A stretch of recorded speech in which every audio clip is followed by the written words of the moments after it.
my friend, are you a small business owner that loves God, family, country, and capitalism? If so, you're in the right place. Welcome to the War Plan Briefing. My name is Joshua Latimer, and today we're going to talk about 5 lies that married businessmen believe. Now, I think there's probably way more false beliefs and misunderstandings that all of us walk around with, and it's good to check ourselves from time to time because these beliefs, these things that we think are true, or these misunderstandings on how we approach things can make or break the success we have or don't have. And for me, I've been in business for almost 20 years. In my early 20s, I remember trying to find the easy button, wandering through Barnes & Noble and Borders bookstore, looking at small business opportunities magazines and trying to find all these harebrained ideas that I could make tons of money with very little effort. And it was very frustrating because I couldn't find it because, hey, here's a clue, it doesn't really exist. But even if the thing did exist, it would have done more damage to me than help me. It wouldn't have been helpful at all. I wouldn't fulfill my purpose. I wouldn't have a ripple effect on the community, the people around me. I couldn't become the father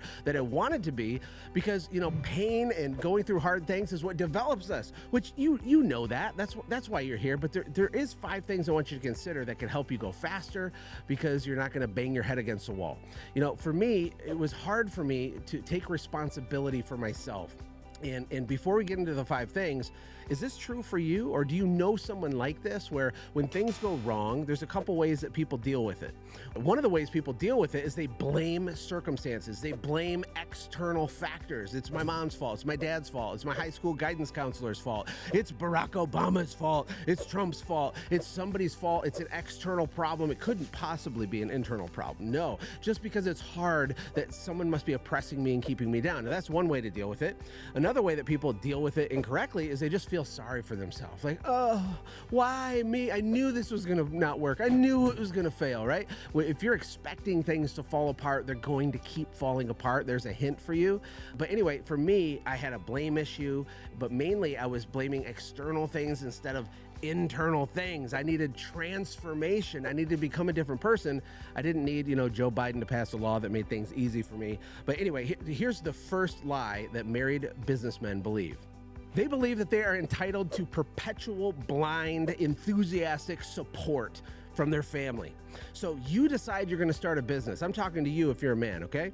You're going to start a business. You're going to fire your boss. You're going to be your own boss, which, by the way, it's funny when you get into business, you trade one boss for 1,000 bosses, which are called your customers. But anyway, I digress. You believe that it's your spouse's job to support you, which I agree. That's very helpful. It's very difficult to be successful when you have a weight around your ankle, or if there's negativity at home, if there's no alignment and congruence in your vision for your life, it's going to hamper your business growth in a huge way. But how long are they supposed to support you, right? Is it in perpetuity? Let me ask you another question. What if you're not delivering results? What if you are struggling? What if you're about to go bankrupt? What if you did go bankrupt? What if this is your 3rd business, not your 2nd? At what point should the person be entitled to a little bit of evidence to base their support of you on? There comes a time when you have to go club something and drag it home, where you have to produce a result and drag it home. Now, if you have a superhero mythical spouse, which I hope that you do, then they will blindly support you to the ends of the earth. But one thing I notice a lot of times when there's friction in a relationship is because the man has called this big shot and just continuously doesn't deliver. And this could be because he sets unrealistic expectations, or he's just not delivering results in the first place. He's not making sales. He's working on spreadsheets and strategy and thinking and reading books instead of selling stuff. You have to go sell your stuff. At some point, you have to get $1 from a customer. And it's important for your family, especially if they're not as entrepreneurial as you are, to show them the win, to show them evidence, right? Confidence is a derivative of evidence, and you need to get some dollars to get some momentum to justify the support that your spouse has. And if you are just constantly mad, my wife doesn't support me, my wife's mean to me, my wife doesn't believe me, boo-hoo for me. Look, take responsibility for that. And the biggest shortcut to fixing that is producing a big result really fast. It's the easiest way to get people to become true believers in you, your abilities, and your mission is to go do it. Even if it feels like you're alone at first, you do it anyway because the evidence will drown out the negativity. The evidence will bury the insecurity that your spouse is feeling, and that falls on you, so knock that off. The second lie that married businessmen believe is that they are entitled to on-demand sex for the rest of of their life. That doesn't matter if your wife has a 2-year-old and an infant and they had triplets and this is happening and that's happening. It doesn't matter if you're financially struggling. It doesn't matter if there's stress and chaos at home and your business is broken. You are just entitled to use her like your personal plaything. Well, I got news for you. That's not exactly how it works. Now, I think in our mind, we have this mythical fantasy idea of what our wife is supposed to be like. And what causes more problems than anything else in marriage is pornography. Truly, literally, and it's an epidemic. Did you know that 60% of pastors say that they're addicted to pornography? Now, these are pastors, right? No, they're just people, okay? Me, I'm not a pastor. I always joke that my spiritual gift is being a good repenter. That's kind of all I got. But I got to be honest, these things warp your mind and you place these unreasonable, unrealistic expectations on your spouse. Now, if you're an entrepreneur, there's also the ups and downs and uncertainty and volatility that comes with that. You know, for a lot of women, not everybody, but for a lot of them, in my experience, they don't want to fly their freak flag when they're stressed out beyond, when they're stressed out of their mind.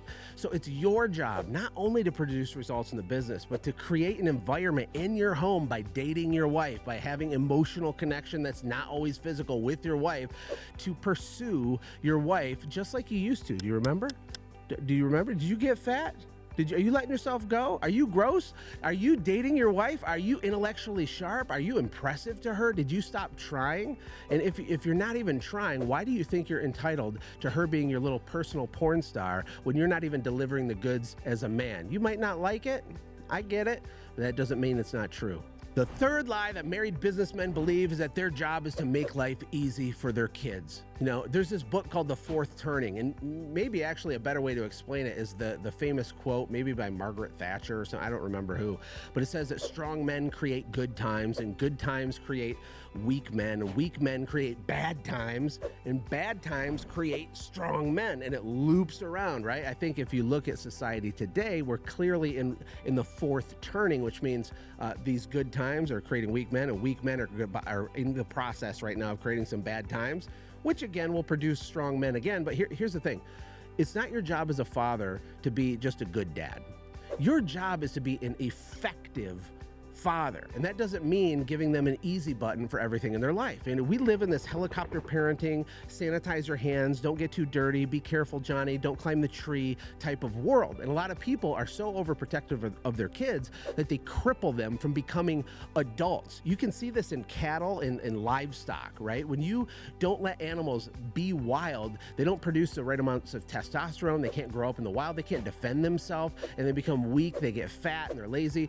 And look, I'm not judging your kids or anything. All I'm saying is that our philosophy and what has worked for us is by making things difficult strategically for our kids, not handing them things. When our kids turn 16, they have to buy their own car. Woo, hashtag first world problems. We're a bad parent. We won't buy. Could I buy him a car? Of course I could buy him a car, but it's better for them to buy a car. I had a friend, Allison Prince, who's the e-commerce queen. She's done bajillions of dollars on the internet. She's amazing. And she makes her kids buy their own clothes. I think she only buys underwear and food once they turn 13 years old. And they have to earn money by being a producer so they can buy all the other stuff. And they go buy clothes. It matters because they're spending 25% of their net worth to get this pair of pants and the shirt, right? It's a gift to your children to give them friction and adversity, strategic, loving adversity.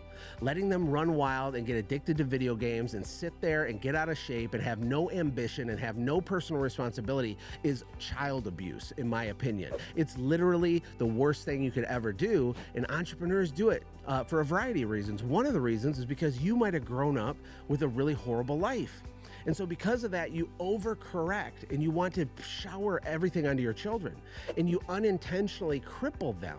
Did you know that like 80% of lottery winning millionaires go bankrupt? Why is that? It's because they don't have the capacity and they haven't become a millionaire internally. And so the outside world will match the inside world and the money disappears in short order.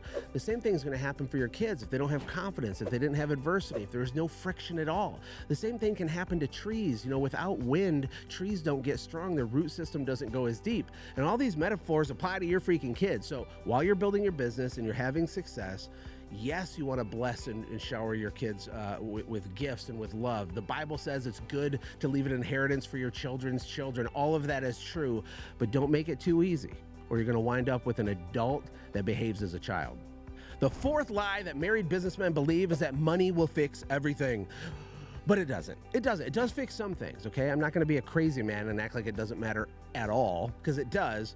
But that belief doesn't leave you. And so if your goal is to make six figures, eventually you're going to do it, or maybe you've already done it, and you're going to realize, I'm still internally kind of the same. I'm not that much happier. I still want more. And then you say, okay, $1 million. And then you move the yardstick in perpetuity forever and ever and ever. The problem is every time you hit the new milestone, nothing really changes internally. If you have broken relationships, throwing money at it doesn't fix it. If you have a broken business, throwing money at it doesn't fix it. It's funny, people ask me a lot of times, hey Josh, can you connect me with an investor? Or hey Josh, do you invest? And they'll ask me these things. And what they don't understand is they're trying to take capital. They're trying to take money. And they're trying to throw it inside of a broken business that doesn't work at all. Now, that doesn't do anything useful. The purpose of capital, really, in a small business is to take a system that's already working and use the capital to go bigger, faster, right? But if your thing's already broken, money isn't the actual solution that you think it is. Money can buy you runway. Money can give you a little bit of time, but if you're getting into debt or you're stacking your cap table with investors you don't need, you're just putting more and more pressure on yourself, boxing yourself into a corner. And at the end of the day, your broken business isn't going to dig out of that hole. You can fix it by being creative, by being more resourceful, probably by selling more, spending a disproportionate amount of your time networking and selling and marketing, and less time doing the little things and spit shining the little details. Look, people are so scared to just shout from the rooftops what they have for sale. You can become your own stimulus program by financing your own dreams, by going and shaking trees and making a ruckus and selling your stuff. Look, making money is great. It's great, but it's not going to do for you what you think it will. And if you're not sure that what I'm saying is true, think back of a time when you were way more broke than you are right now. And then ask yourself, how fundamentally different is it? It might be a little bit, but it's not that big of a deal. And the fifth lie that married businessmen believe that's not true, or it's at least not as true as you think it is that getting validation from your peer group is like this really important thing. You know, people get into these little cliques inside of industries. You can go to industry events and you got this group of guys that have been going to the event for 5 years or 8 years, or there's Facebook groups and people band together and they hang out, right? And they're kind of like stroking each other's ego and they're talking shop, and all that's fine. It's all good. Here's the thing though. If you're looking to impress the peers in your industry, you're kind of like missing the point for a couple reasons. Number one, they don't care about you as much as you think they do. Okay? They're not like thinking about you all week. While you're worried trying to impress them, while you're worried trying to make sure your Facebook profile looks the right way so everybody in your industry thinks you're really great, and you need this validation from all these external sources, you're taking your eye off the ball of what really matters, which is being an effective father and building a business and creating wealth for your family, leveling up your mindsets and your skill sets.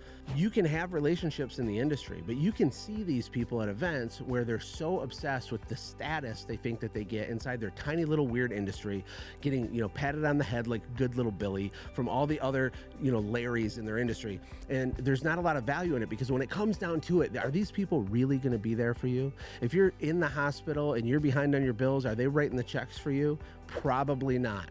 They will let you down time and time again, because guess what? They're doing the same thing. They're waiting for you to validate them, and you're waiting for them to validate you. And it's this weird cycle of infinity silliness. Don't do that. Instead, take what you can from industry groups, learn the information, and be a ridiculous, absurdly epic executor of that information. Keep your head down, stay focused. The irony is that some of the most successful people in all these different industries you've never heard of, because they're not hanging out at the bar at industry events. They learn, they execute, they learn, they execute, and eventually they've learned everything they could from here, and they go learn from a different industry, execute, and you never heard of them, and they're doing $127 million a year. I want you to be that guy. Don't get caught up in the high school drama of whatever industry you're in. Hey, if you are enjoying these videos, if it's adding value to you, can you subscribe? I think do we have 24 subscribers now, Will? Is that right? I think we're up to 24. Hey, help me get to 36 subscribers. No, I hope this is like one of the best kept secrets on YouTube, and I'm going to get better at articulating these ideas in an effort to serve you. Type in the comments what you want to see from me and where you're stuck and where you're struggling. I read every single one because there's not that many yet. And use my brain. I want my brain to help you. Anything I've learned building and selling 4 companies, coaching over 1,000 business owners. I'm an open book. If I don't know the answer, I will help you go find it. Until next time, take care. God bless.